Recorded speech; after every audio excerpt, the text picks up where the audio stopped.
Hello everyone, it's Caribbean E. Welcome to the channel. Hope everybody's just having a wonderful day and that your day is going great as mine.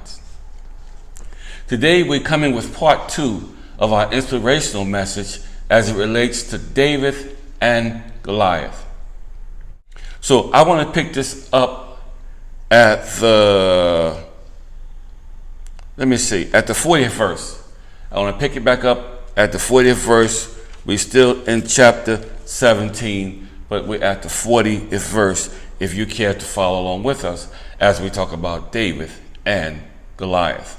Last week we were dealing with some stuff as it relates to preparation, as it relates to proper gear and garment to wear in battle, okay? But this is one of the most oddest and weirdest fights you'll ever see in the Bible, okay? So let's jump right into it.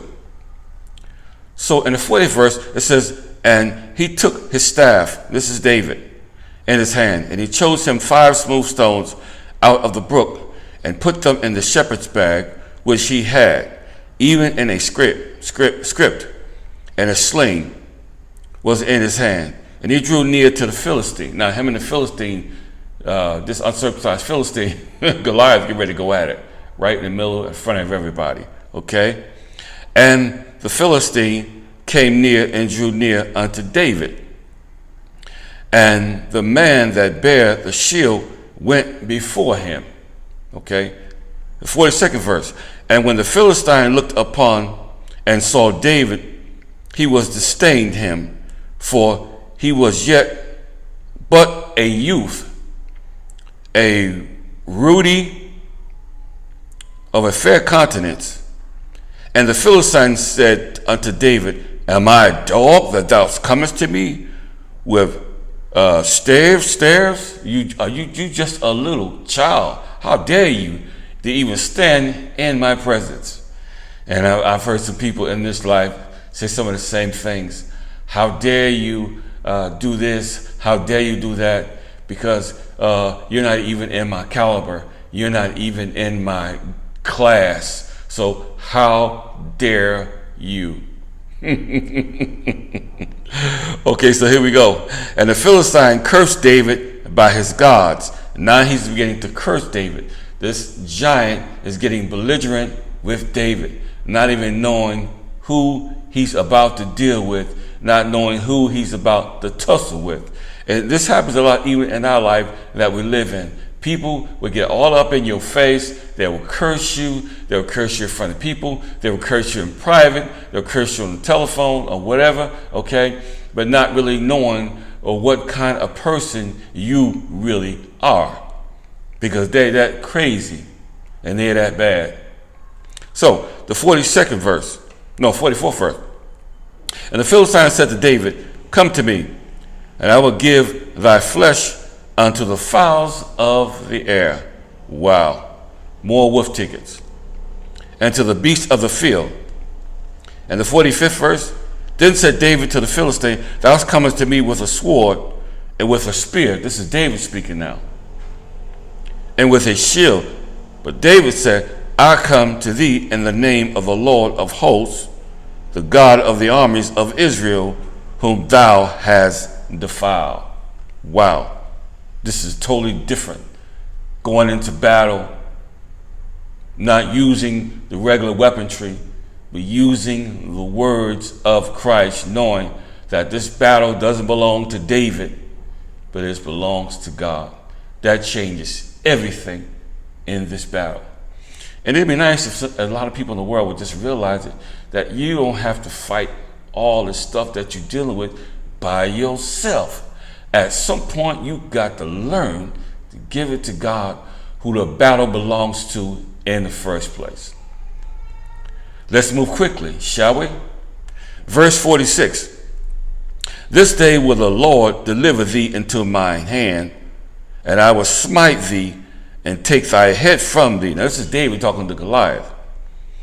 And I will give the carcasses of the host of the Philistines this day unto the fowls of the air and to the wild beasts of the earth, and that all the earth may know that there is a God in Israel.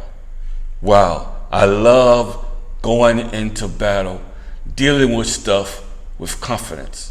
And that's one of the main things that people don't have in this season, in this world that we live in. They don't have the confidence that they need within themselves to be successful, realizing that they're not fighting alone, but there's a God that's fighting with them. So, 47th verse. And all the assembly shall know that the Lord thy God saveth thee, not with sword, for the battle is the Lord's, and he will give you into our hands. The 48th verse. And it shall come to pass, when the Philistine rose and drew near to meet David, that David hasted and ran towards the army to meet the Philistine. And David put his hand in his bag. Here we go. Getting ready to get down to the good stuff. And David put his hand down into the bag, took out a stone, and slung it, and smote the Philistine in his forehead, that the stone sunk into his forehead, and the Philistine fell upon his face to the earth. One good shot. That's all it took. So David prevailed over the Philistine with a sling and with a stone, and smote the Philistine, and slew him, but there was no sword in his hand of David. Therefore David ran and stood upon the Philistine, and took his sword, and drew it out of the shaft therein, and slew him, and cut his head off therewith. And when the Philistines saw their champion was dead, they fled. They fled. Wow. It is amazing how the big boys that we think that's going to just take out everybody are the ones that has the most fear in the heart. Back in these days, this Goliath was a bully for a long time. He was a bully for Israel. And as I get deeper and deeper into this story, we'll see how the giants of these days was always a threat to the little guys. All of us have giants, and as I dive deep into this whole fight between David and Goliath, we're going to take this story and apply it to our everyday life as we relate as it is today with the COVID and everything else in the year of 2020, and how we have a lot of giants we have to face and deal with. Now, back in these days again, even the children of Israel, after they were in bondage for 400 years, they began to transition through the Red Sea, got to the wilderness, started complaining. They sent out 12 spies to spy out the land. 10 came back and said, there's big giants and we can't overpower them. We can't overcome them. But then Joshua and Caleb said, we can do it. We can take them out, because it's all about vision. It's about what you see that will determine your next move. So it's terrible that people continue to look at size and thinking the size is the most fierce and destructive force of any fight. Because I've seen dynamite come in small packages, but dynamite, like back in the olden days and even now, blew up caves, coal mines. You don't need really a lot of dynamite to really make a big impact. So this big Philistine, this big bully that was bullying people, we were looking for somebody to come out and fight with him, but he chose the wrong fella. First of all, I find this story in two ways kind of unique and different. First of all, they were fearful. People of this day were fearful of Goliath because he had all this stuff on and it seemed like he was invincible and he can kill and take out anybody that stood in his way. But then here come a little small shepherd boy that had skills, that had gifts and talents, that was taking care of business behind the scene. That's why it's never too good for any of us to misjudge no one. Because I've seen some big people get tore up by some small people because in the mind they knew that they were conquerors. And the scripture said we're not just conquerors, but we're more than conquerors through him that loved us. Now, I'm so glad, and I'm almost done with part 2.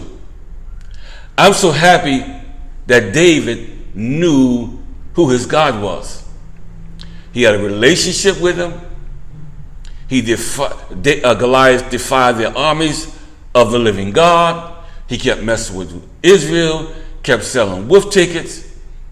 And when two things come together, you can be successful. Your confidence, your history of being victorious, and number 2 is God being with you. Because if God be for you, then who can be against you? So in this part 2 of my series of David and Goliath, I see the biggest problem of this day, back in these days, was looks, the perception, structure, giants. And we have the same problem today. We allow what it looks like to intimidate us and have us running like a dog in heat. We have to get the scripture where it says we walk by faith and not by sight. Because, beloved, I've had some battles in my life, and it took me a while to get out of the sight thing, because we as humans and people always judge the outcome of anything that we're dealing with. And even in life today, we're always judging it by what we can see with our eyes. We never give it any thought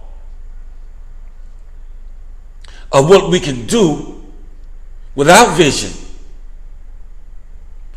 Hebrews 11:1. Now faith is the substance of things hoped for, but the evidence of things not seen. I can't see it, but I believe it. And even David had the confidence of an army within himself.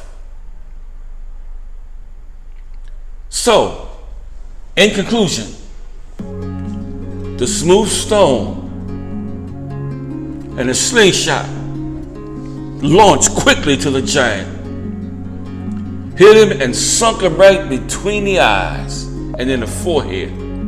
Knocked him down. One shot, he's gone, he's dead. David cut his head off and used his head as a trophy piece. People were so fearful, they took off and started running. The reason why people are still messing with you, because they're not afraid of you, because you haven't shown them anything of power. But when you begin to show them that you're not just a conqueror, but that you're more than a conqueror through Christ, then they'll back up off you and get out of your way. Be quiet. You don't have to speak, but just sit back and use the tools God gave you: prayer, concentration, and focus. And you can be successful like David was. This is just part 2. And alongside of David carrying Goliath's head, he also took his armor, put it in the tent. Because he's going to show these people, the guy that used to bully you is no longer around to talk about it. And I will tell you something as I close. When you prove around a lot of people that you can take out your haters and and people that can't stand you, people gonna get jealous, they're gonna get envious, they ain't gonna like you, and before you know it, there's gonna be another giant that rise up against you. But don't forget, the same God that helped you take out the first giant can help you take out the next one. Because this story ain't over. It ain't over, but it's just the beginning of a lot of other things. So this is the conclusion of part 2. Stay tuned. We'll see you next week for part 3. And we'll dive and we'll get into some more of this wonderful, victorious story about David and Goliath. Let us pray. Dear Father, we just thank you for this message. We pray for all of the messages as we dive in deeper into this first epistle of Samuel in the 17th chapter. Show us how to be fighters, show us how to be courageous, and show us how to be victorious. As we go through these series, God, we know that we can do all things through Christ that strengthens us as long as you're with us. So this day, this second chapter, prepare us now as we view this, focus and concentrate on what you've already shown us as we prepare our hearts and our minds for part 3. In Jesus' name, amen.